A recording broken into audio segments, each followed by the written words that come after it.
so you know, there is a workshop today, and Bernie is giving it, and I'm not Bernie. He just walked in the room, for those of you who want to meet him after the service. So, something I wanted to talk about today comes from a workshop that we did here a few weeks ago on intuition. And during that workshop, there were a lot more questions that we were chatting about than I had projected we would experience, but I kind of went with the flow of whatever occurred, which is the way I do teach. And one of the questions that came up a lot was about choices, and how so often there is an experience and a feeling that a choice is not the correct choice. And so what I wanted to share with you today was an understanding that I have, because they have a wonderful thing here that has my background. It's angelic. Just thought I'd throw that in. But a lot of the time when we're talking about someone's background, we're talking about the past. We're talking about past interests, past experiences, past opportunities. And one thing that has occurred for me personally in my life is I've been a medium and a minister and teacher speaker since 1978, and I studied for 7 years before that. So that's a lot of practice, I think. But the interesting thing about choices is the fact that all the way through, we have a lot of choices that we make. And those choices seem sometimes not to be a correct choice, or they don't go well. People find out in jobs that it doesn't work, or they find out in a relationship after a period of time that they no longer want to participate in it. And there's all kinds of choices that all of us make throughout our lives that affect who we are and what we do. The amazing thing is, all of you sitting here today, all of you, including somebody who's coming in, is the fact that all of you have made choices that comprise who you are in this moment. It wasn't because you made just a choice to come to church. It was a whole bunch of choices that perhaps stimulated your heart and mind, so you wanted to search, or that you wanted to explore, you wanted to discover, or somebody told you you could have lunch there. That's later, not yet. And so the awareness that you have in your life is quite often people say, well, I made some bad choices. And I just say, no, you didn't. And I do not feel that we make mistakes. What I feel is we make the best decisions we know how to make at the time we make them. Not later in looking back, not later in reading a book or listening to a speaker or hearing a spiritual individual tell you that was wrong. I don't talk like that.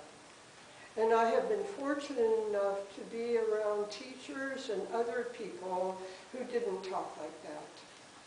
Reverend Eloise Page was incredibly significant in the community where I live, and I live up in Casadega, which is a spiritualist community and has been there since 1894 as an unincorporated little town.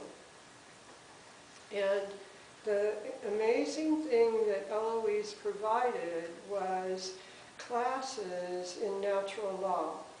And you read the principles today because one of the strong principles is understanding nature's physical and spiritual laws. Eloise taught them from a standpoint of self-realization, from self-discovery. It wasn't just about theories, and it wasn't just learning how to manipulate things, and it wasn't just about everything out here, as much as it was about everything in here. And all of you have important things in here. So it's no discredit for any of you. But one of the questions that came up in the workshop was about a wrong choice. What do you do when there's a wrong choice? And I say, but you didn't make a wrong choice. You made the best decision you could at the moment that you made it. What are you going to do with that? And so if it rolls around in here, or it rolls around in here, and you have not forgiven yourself, think again. Because almost all of us, at some point in our lives, have said something that might not have been the most kind thing. Or we might have said something that later, in reflecting about it, we realized that it injured someone's feelings. Or we took a step that we thought was going to be fruitful, and it didn't turn out that way, and other people may have, in your opinion, suffered because of it. That occurs. But the interesting thing is, in our country right now, so many people are looking for things to blame. So many people are looking for life not to be what it has been, but to bring it to a point of being more joyful, more hopeful, financially smoother or easier. There's all kinds of questions out there right now. And as a medium and an intuitive counselor, I listen, I listen, I listen. And in listening, I hear people. And I hear people speaking about the things that are working in their life, or the things that aren't working in their life. So when you come here, the wonderful part is, because we do believe that life progresses, and we do believe that we have this incredible thing called a soul. And this incredible thing called a soul is a divine part of you that exists forever. Other people can teach you other philosophies, and that's their truth. Mine is that the soul goes on forever. Forever. That's kind of a long time. That's more than a gazillion years. And I don't know what a gazillion might look like. But I think I probably won't be here for that. You never know. However, choices that you've made, choices that you've made. So here's a challenge for you today. To go back to something that you can remember was a conversation, a dialogue, perhaps, or something that you said, or something that you did, an interaction, that you have always kind of rolled around and wondered about it. Or you have always felt maybe even a sense of remorse because you experienced it or expressed it. It does not matter because it's in you. As a very dear friend would say, it's just taking up space in your head or your heart. And sometimes it's not even paying rent. Just thought I'd tell you that. So we all have that. You have that when you were very little. You have it when you grow. You have it as you develop. And you know what is really wonderful? Everything that you've experienced, everything that you've judged, bad, good, top, not so good, whatever, all of it has had significance to bring you to this point, this day, this time. And because of that, the wisdoms that you hold on to are truly there. They haven't gone anywhere. They haven't been taken away. There is, in my opinion, no infinite that punishes. And because that occurs, it is adding to itself all the time. I call the infinite intelligence the isness. And when I call it the isness, it's not to be disrespectful to all the other names that are provided, including God. It's to also recognize that it's all that is. All that is. Not, and that includes what was. And what was isn't what will be. Are you with me so far? Thank you, Rosie. And the glorious part of that is that you have within you this wonderful intuitive place that allows you to make choices all the time. You make them when you're driving, you make them when you're cooking, or when you're ordering at a restaurant. You utilize that capability constantly. And because you do, and because it is there, and because it is a part of all that you are, the beautiful part is the fact that your intuition is strongly connected to the very soul of you.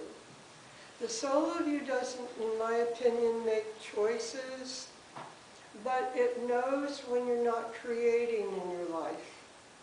And so often people allow others to make the choice for them, others to make decisions. And there are certain experiences where that has an importance. A job, a place where you have a supervisor, manager, administrator person. Of course, you're going to be taking some sense of direction from them. In homes, quite often there is maybe a dominant parent. Sometimes that occurs, and the majority of the time there is somebody that you look to that you think you have to answer to. And so we grow up learning that. And we learn to take the recognition or the sense of accomplishment from out here, when all the time it's in here. So Annette said I could tell you just about anything about myself. Huh? Okay, I will. I'm in my 70s, and I never thought old age would come this quickly. It's here though. And one thing I do know is I know that in life I'm not alone. Is that no matter how alone physically I am in my home or doing any of the things I would do outside, there is always some connection to that infinite source that is all that is. And the amazing thing with that is your choices, I'll bet you there are choices you've made that you would reconsider doing it again. You would say, I don't think so. And that's okay. Because one of the greatest gifts of being human is that we have this wonderful aspect of ourselves for discovering and exploring life. It's to explore it, explore those relationships that didn't work, explore those places that you wish you could have gone that you didn't get to go for whatever reason. Explore what you did when you didn't have the money. Explore it. And in that will be a discovery. And the discovery can often be something that's a silly thought, an idea. When we were driving here this morning, my friend Kara and I came the last time and got lost on the detour, the infamous detour. You know the detour, the one with the orange signs. Okay, well, we got lost because we were making choices, and I knew the church was right over there, but we couldn't get over there for some reason. Anyway, so we finally showed up 10 minutes late. I called Annette and said, Annette, I'm in a neighborhood, I don't know where I am. Anyway, and yes, I had GPS, but it hadn't updated, so it wanted me to come up Bates, and I couldn't get through Bates, and so I had to keep turning around and going, okay, wait a minute, what's going on? So I think all of us have a GPS. I think it's in here, but I think that if yours hasn't been updated, well, you might want to consider something with that.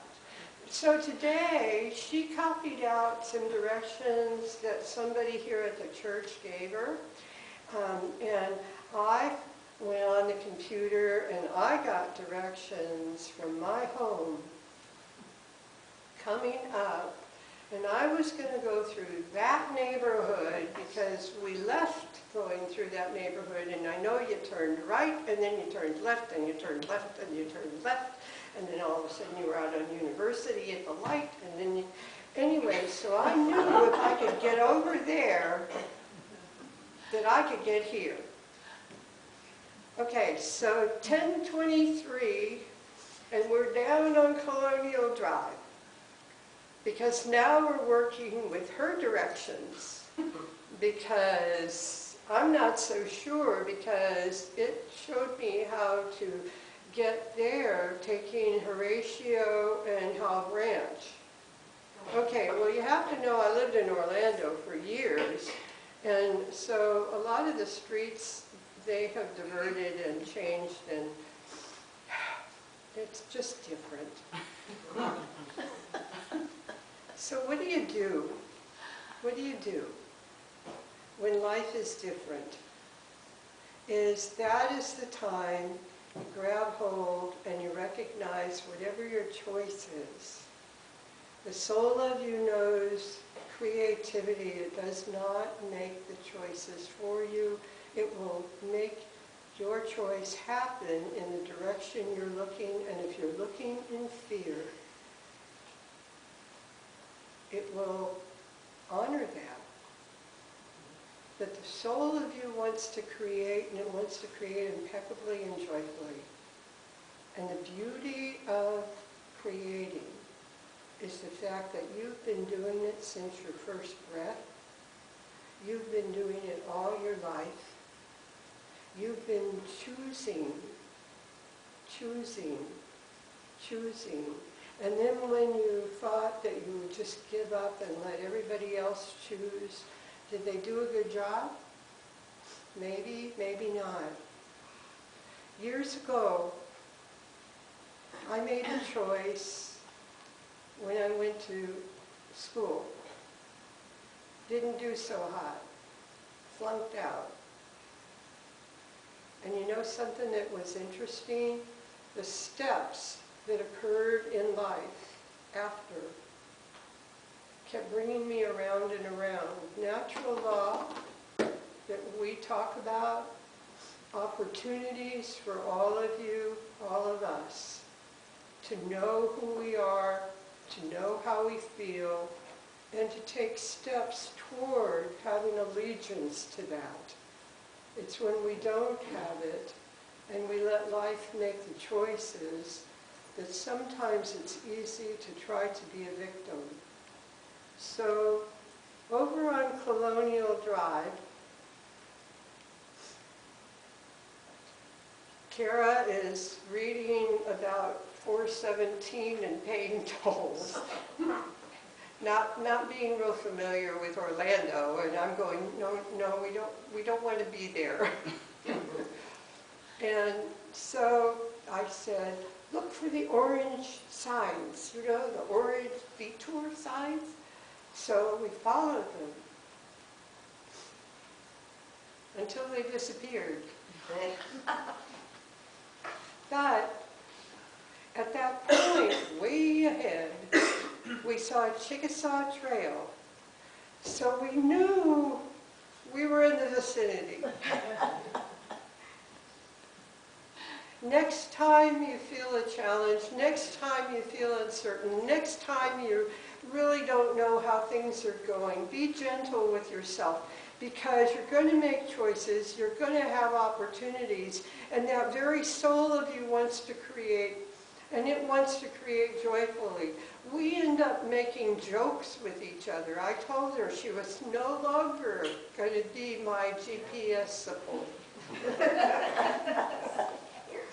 However, I may change my mind on my way home. Get out of here. I don't know.